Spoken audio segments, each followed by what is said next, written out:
gosh, we're having a little dinner. Everybody brought stuff to share. If you didn't know about that, there's plenty. We always just put extra water in the soup, Perla. Is that what we're doing? Anyway, there's a way. It'll multiply and we'll have a good time. That's immediately after this service. But at this time, I want to introduce a friend that we've been trying to get him for almost a year back to Beth Simcha, even though he lives in San Antonio. He travels the world teaching his messianic messages in congregations around the country and certainly all over the outside of the United States, including Israel. He makes treks to Israel annually. Probably will mention that he's going to be doing it again later this year, next year. But I want you to welcome this brother who, I know over 40 years ago, you were doing things, brother, in Camp Shoshana, this ministry. He later came to San Antonio and then he established Ariel MInistries, which moved its headquarters for quite a season to California. Now they're back. And Denise is right over here. So Dr. Fruchtenbaum, Arnie, if you'd come please at this time. And I'm really excited to hear his word and testimony today.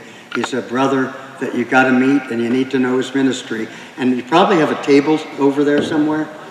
All right, it's over behind you there. So come on, Dr. Fruchtenbaum, be blessed. And we're recording you, so they told me to do a little patter for a few minutes. But I think that we're on and we don't want to miss your testimony. Can I give you a hug? I miss you. Elaine said, I'm going to miss Dr. Fruchtenbaum.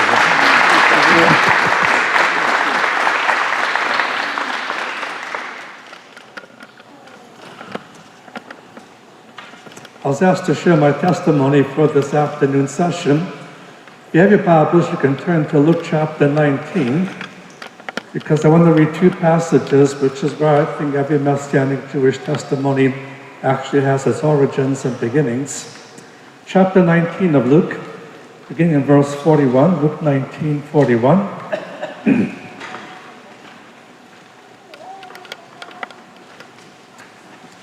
And when he drew nigh, he saw the city and wept over it, saying, if you had known in this day, even you the things which belong unto peace, but now they're hidden from your eyes.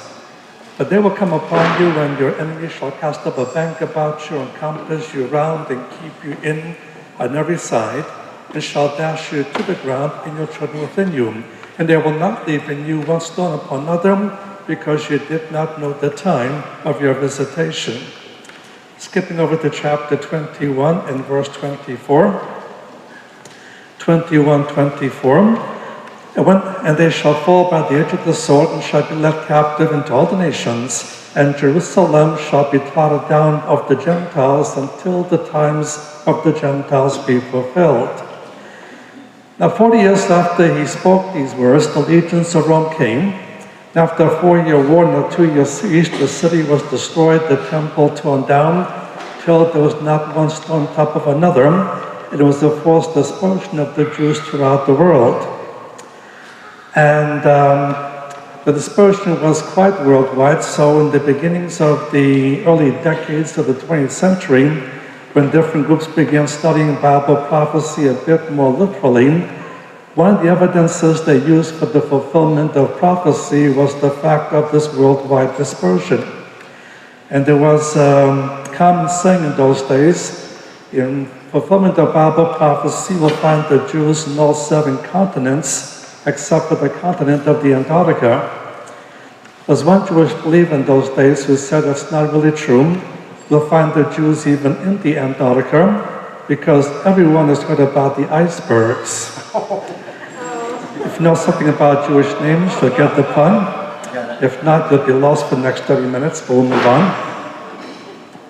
Well, what is sad is in the dispersion, the Jewish people became a persecuted people, and more tragic is this. From the 4th century, 95% of all persecutions of the Jews were in the name of Jesus, the church, and the cross. No sooner would a Jewish community find itself settled somewhere in Europe, eventually some anti-Semite would get control and in Christ's name begin to drive the Jews out. As a result of so much persecution and slaughter in that one name, a barrier developed in Jewish minds that still exists to this day that separates us from them. Us are the Jews, the them are the Christians who worship some God named Jesus, in whose name they went around killing Jews. Thus we have to do with that name, the better. Now that's the background, and in the mid-1600s onward, Poland was opened up for Jewish immigration, so Jews began migrating to Poland. In the course of time, the Polish Jewish community became the largest Jewish community, numbering some 3 million strong, had the same influence that the American Jewry would have today. It was among the Polish Jews that a new sect began to develop called the Hasidim. And these are the ones you see pictured, the long black clothing, black skull caps, furry hats, side curls, and they claimed and were theologically descendants of the Pharisees. They required the rather strict adherence to the Mosaic law, but equally strict to the traditions of the rabbis of previous times. And when the founder of the movement passed away, it was divided into various divisions based on the geography. Is one section of Poland, leadership of a Hasidic group was under the authority of the Fruchtenbaum family. So my grandfather, his father before him were leaders of this ultra-Orthodox group. And when my grandfather passed away shortly before World War II, my father was next in line. But the whole process was interrupted with the German invasion of Poland in 1939 and the start of the Second World War. My father was able to escape into Russia, but the Russians were not treating the Jews that much better than the Germans were. And although my father was a Jew, they accused him of being a Nazi spy and shipped him out to a concentration camp in Siberia, where he spent 2 years of hard labor. Then came 1941, when Hitler broke his treaty with Stalin and invaded the Soviet Union. At that point, the Russian government was in need of the Polish government, now exiled in England, and they requested that support. And the Polish government agreed to lay down certain conditions, among these with the release of all Polish citizens from Russian prisons. And for that reason, my father got released. And by the way, for the same reason, a man named Menachem Begin got released. Now, Menachem Begin went on to become the Prime Minister of Israel. My father went on to become a professional photographer in California. That's a different story. But since the Germans were occupying much of the European sectors of Russia, my father chose to wait out the war in Siberia, making a living through his photography work. My mother was shipped to Siberia from another part of Russia. She had just turned 18, needed some identification papers, and therefore needed to get some passport-type pictures. And she found out about my father, so she went to my father, got a picture taken, and I developed. And I was born in Russia during the war in 1943, and that will help to explain one segment of the accent you're listening to. Now, when the war ended, my parents chose to go back to Poland. I was born in Russia. I was technically a Russian citizen, but being at the bright young age of 3 years old, I thought it wise if I just tagged along my parents for now. As soon as they returned to Poland, I went with them. We settled in a small Jewish community, and surrounded largely by the Roman Catholic Polish community. We lived in Poland for about a year, and that will help to explain the second segment of the accent you're hearing. But towards the end of our year was when the Jewish Passover approached. As you know, during the 8 days of Pesach, we're not allowed to partake of anything containing leaven. Some others began to prepare the special Passover bread for the observance of Passover. In the week of preparations before the first night, the 3-year-old Roman Catholic boy disappeared. And the church leaders began spreading a rumor they often spread before. In order for the Jews to make unleavened bread, we had to have the blood of a Christian. We accused of kidnapping this small boy, killing him in a form of ritual murder, using his blood to make a matzah for Passover, unleavened bread for Passover. A rumor got spread throughout the country, and so on the first night of Passover, we sat down to do the observance. Outside our ghetto and other Jewish ghettos throughout the country, Polish mobs were formed with the help of the Polish police and led by the church leaders. They began to raid the Jewish sectors, so once again, Jews were killed in the name of Christ. That's the first time I've heard about this name. Not as my Messiah, not as someone who came to die for my sins, always someone we end up dying for. And therefore the same barrier began developing in my mind as well. The one good thing that came out of the riot was the work of the Israeli underground. And when they had heard what had taken place, they worked out a scheme to try to get as many Jews out of Poland within a set period of time. They bribed the Polish border guards, and the conditions for bribery were that for a 30-day period, they would permit any Jewish person to cross the border freely. And word got to us through the underground, we had 30 days to make the crossing. But parents decided to leave Poland, and they joined up with other Jews that made the same decision. We're told not to use public transportation to avoid attracting unnecessary attention, to take only what we could personally carry, and walk the many, many miles to the Polish border. We arrived at the Polish border. We were stopped by the Polish border guards. We identified ourselves as Jews, and so the Polish border guards took the rifles behind their backs, raised the right skyward, and went like so. And the point was they'd be watching the birds, pretending they couldn't see us with across the border, and that's how we got out of Poland. Later from the Israelis, we discovered how much it took to bribe these Polish border guards. What it took was American cigarettes. American cigarettes were highly valued in East Europe after World War II, and so a carton of Camels, you could purchase the freedom of a whole family of Jews, and that's how we got out. So while smoking may be bad for your health, it was good for mine. And that was one day I did walk a mile for a Camel. Cigarettes. It's an old commercial.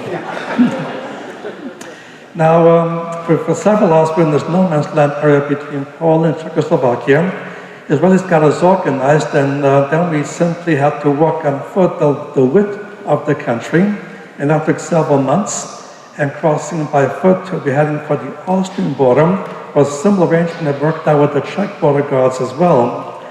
But the day before we were scheduled to cross into Austria, at that point the Czechoslovak government collapsed, the communists took over the country, all of the Czech border guards with whom arrangements were made were removed, and Russian border police were moved in to replace them, and no arrangements had been made with the Russians.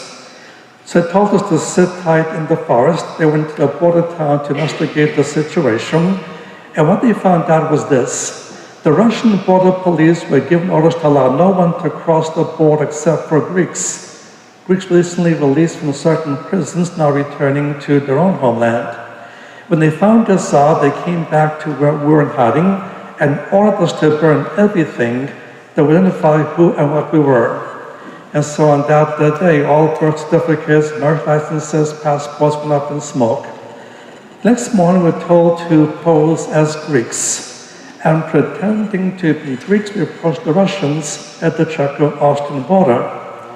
Now keep in mind, now one of us was a Greek. Now one of us could speak a single word of Greek, but neither could the Russians. As a result of that subterfuge, we were able to cross safely. At the last minute, something went wrong. One of the Israelis were shot and killed, but that was the only casualty. So posing as Greeks, we were able to cross into Austria. So I found myself a very unique example of Romans chapter 1, verse 16, in that I was a Jew first, and for one day also a Greek. Then the American MPs in Austria took over from the Israelis and got us into West Germany. For the next 5 years, we spent our lives in what was called displaced persons camps. These were camps for stateless people, which were mostly Jewish people, no longer citizens of any country. And we lived in 7 different camps over a 5-year period. And 5 years in Germany will explain a third segment of the accent you're listening to. There was one incident that happened in one of these camps in South Germany that years later would force me to face this ship, the Messiahship of Yeshua. And he was a Lutheran pastor who was representing a Jewish ministry from New York City. And his first responsibility was to give out clothing to Jewish refugees, which we were, and that's how contact was made. We lived in this one place for about a year, and he and his daughter made several visits into the camp to talk to my parents. I was not involved in those conversations. I don't even know what they talked about. What I do know is this. When he learned to apply for immigration status to the USA, happened to have a magazine called The Chosen People, the October 1940 issue of the magazine. And the magazine was published by this Messianic group. He didn't give them the whole magazine. He simply tore the cover off, because on the cover on the bottom was the New York headquarters address, and he told her that when we come to America, we should look the organization up. All my mother understood was this was some kind of a Jewish group that would help immigrant Jews in America, which it was a bit more than that. And by the time my mother found that out, it was too late in my case. But she put the piece of paper away for 2 years, and we finally got immigration status. So we left Germany, moved into Brooklyn, New York, and Brooklyn will explain the rest of the accent you're listening to. Will account for most of the accent.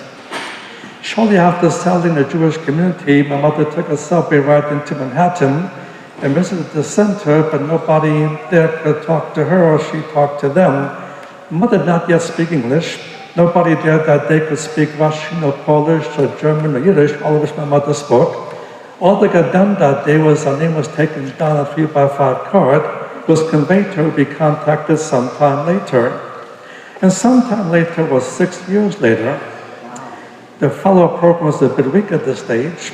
We had nothing for 6 years. I grew up in a very Jewish neighborhood, and all my acquaintances and friends and neighbors all were Jewish people. And we're so solidly Jewish, the Gentiles in the surrounding area called us Little Israel. And Little Puerto Rico was over here, Little Africa this way, Little Ireland this way, and another group in this way. But this was my whole world. I went to public schools, but you attended the schools in your neighborhood, and that meant 99% of all the students were Jewish students. And so that was my world pretty much. And the education I was receiving was simply, if you're not born a Jew, that makes you in a country like America automatically a Gentile and a Christian. We didn't distinguish between Jews and between Christians and Gentiles. We thought these were synonymous terms. I grew up believing that people like Hitler, Mussolini, the Pope, Billy Graham, and the Dallas Cowboys are all Gentiles, all Christians at the same time. I threw in the Dallas Cowboys for two reasons. First of all, I'm a Dallas Cowboy fan. But secondly, among the Jewish people, the game of football is viewed to be purely a Gentile game. It would not be very Jewish running around the field chasing after a pigskin. That was all I knew at that point. But then 6 years passed, and they opened up a new center about a mile from where we're living in Brooklyn. And so we received a visitor inviting me to attend what was then called a Jewish-Christian meeting. When I first heard that term, this to me was a contradiction in terms, because again, as I still believe you're a Jew or a Christian, but you cannot be both. For someone to use both terms for himself and was probably a schizophrenic, two things in one. So I went out of curiosity more than anything else. I sat in a very small meeting hall and sat in the back to listen to what they were saying. And the more they talked, the angrier I became. It did not really bother me to hear a group of Jewish people talking about Yeshua. What was bothering me that night is they kept using the Hebrew Bible to do it with. Here again, I grew up to believe that we Jews had our own Bible, the Hebrew Bible. The Christians had their own Bible, the New Testament. We knew that their Bible talked about some God named Jesus, who's not supposed to be anywhere in my Bible. And the whole night they kept talking about their one they worship out of the Hebrew Bible, and I thought that took a lot of nerve. But the person who first invited me could see what was happening with a bit of wisdom, knew there would not be a good time to try to share the four laws with me. So it still gave me a challenge to take the New Testament home and read it for myself and see if Yeshua didn't do what the Messiah was supposed to have done. And I said, okay, I will do that, not because I was open-minded, but because I was going to prove the schizophrenics wrong once and for all. So I went home and began to read for the first time this different book. And what I thought I would read and what I ended up reading were two different things. I thought I'd read about big church edifices with stained glass windows, the black robed priests bowing down to statues, waving incense, and then waving crosses and telling people, go out and kill Jews in Jesus' name. That's why we saw those who called themselves Christians in Europe, and we assumed they came from their scriptures, but the book of Amos reading was very much a Jewish book. Not that different other Jewish books I was reading at that point in my life. Even the first sentence of this book was rather intriguing. This is the generation of Yeshua the Messiah, the son of David, the son of Abraham. You cannot get more Jewish than that line is. It was the Jewishness of the New Testament that intrigued me to keep on reading. By the time I was done, I was almost ready to believe, but I wasn't quite convinced. When the second meeting time came, went back to the meeting hall, and I wasn't so angry anymore. I sat down with the same person who first invited me, went from the Hebrew Bible prophecies to New Testament fulfillment, back and forth, and that night I became a believer in the Messiahship of Yeshua. I became a schizophrenic myself. Nothing much happened after my first year, but then we left Brooklyn, immigrated to America, and settled in California, where I goes to my high school career. And through my 4 years of high school, my father's opposition began to grow in its intensity. It finally got to the point I was prohibited from reading any part of the scriptures, Hebrew Bible, New Testament. I was prohibited from attending any meeting. I was had to keep silent about attending these issues. When I began my final year of high school, he completely quit speaking to me. Although we did live in the same house that last year, we ate the same table that year. Not one word passed from him to me. Now, about 2 months before I finished high school, he sent me a message saying to my mother, he wouldn't talk to me himself, so he sent this to my mother saying, upon graduation, I would need to leave home. He also asked that I leave the state of California. My father's business as a photographer was strictly within the Jewish community and among the synagogues. He was afraid to work it out in what I believed might endanger his means of making a living.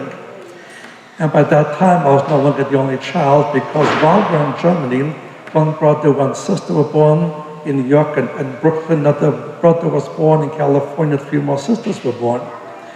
And so he felt that kind of pressure. So then after I graduated high school, I packed up my things and began to work my way back towards New York City.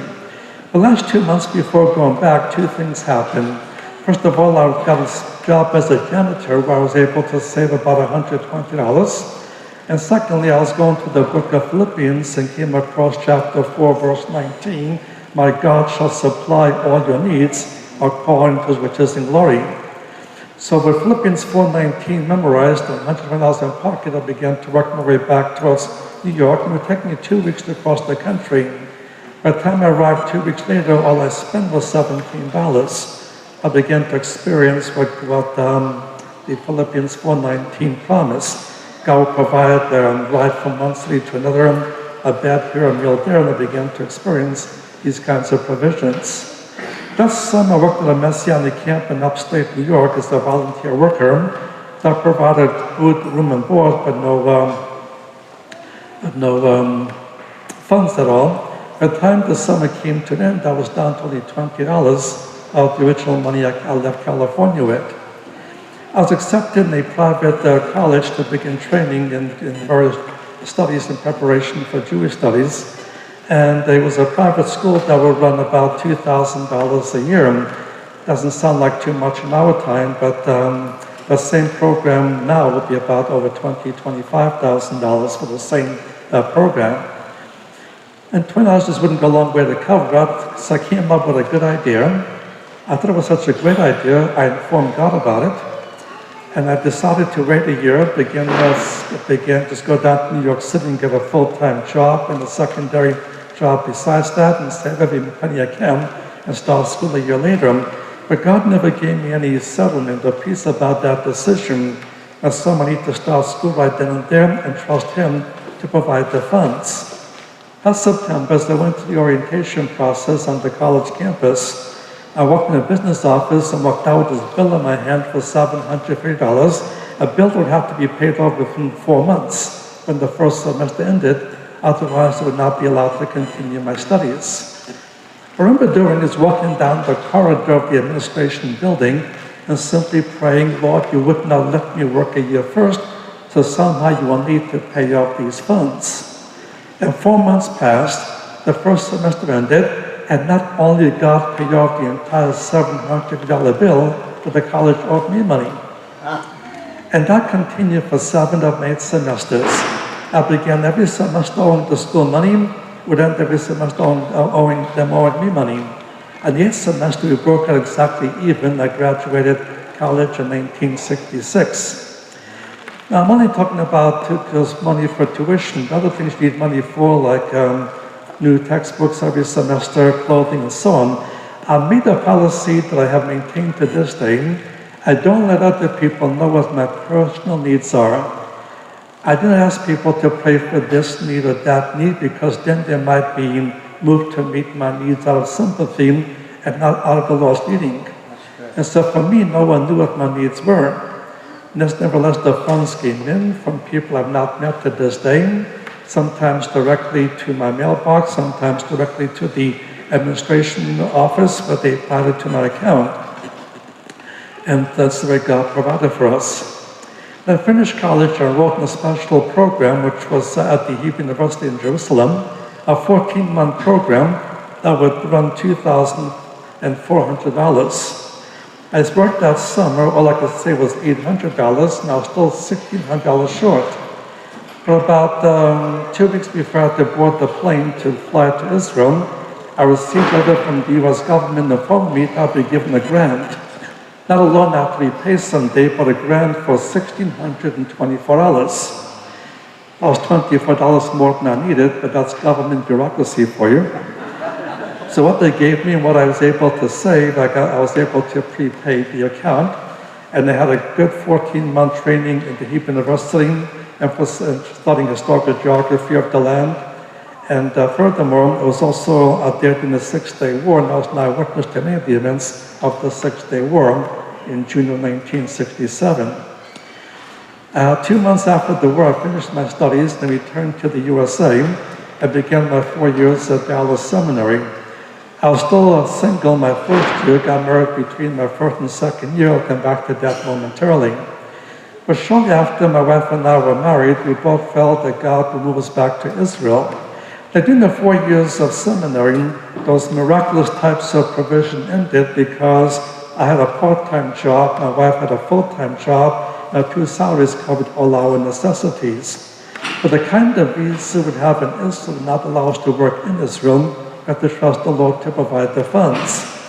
I graduated seminary in 1971. We resigned our jobs and moved over to Jerusalem. And once again, the same thing repeated itself. When the rent was due, the money came in. When the bills were due, the funds came in. Our ministry in the first year was one-on-one, and then it grew, so we began a small Bible Institute, about 20 students, half Israelis, half American and British Jews living there. And we were able to run that school for about a year. It was that activity that got the local Pharisees upset at us, and towards the end of our second year, I was called into the office of the Department of the Interior in order to leave the country. My present visa expired. It would not be extended. So though we hoped to stay longer, that's as far as they would let us stay. So I returned to New York City, and as the Lord would have it, for the next 2 years I became editor of that same magazine, the cover which was given to my mother back in Germany that led to the process to my accepting Yeshua as my Messiah.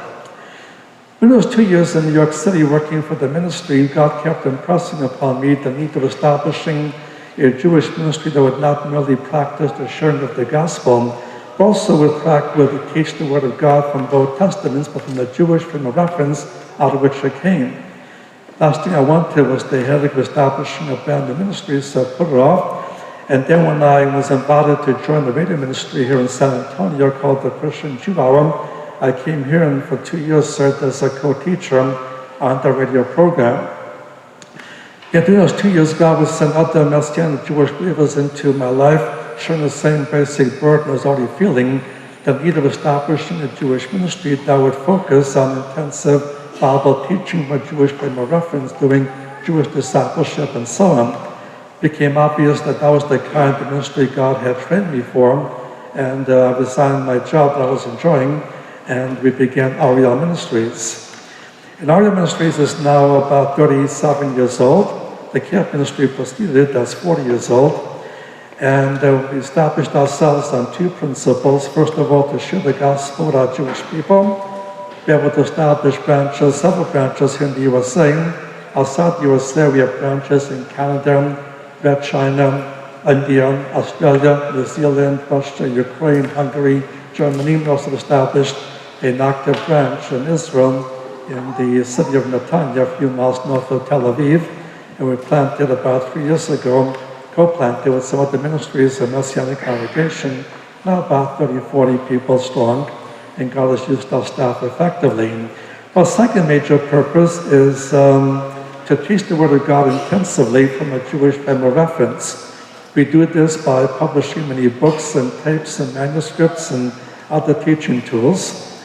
For 40 years, we've had a special summer program. It's up in upstate New York called Camp Shoshana.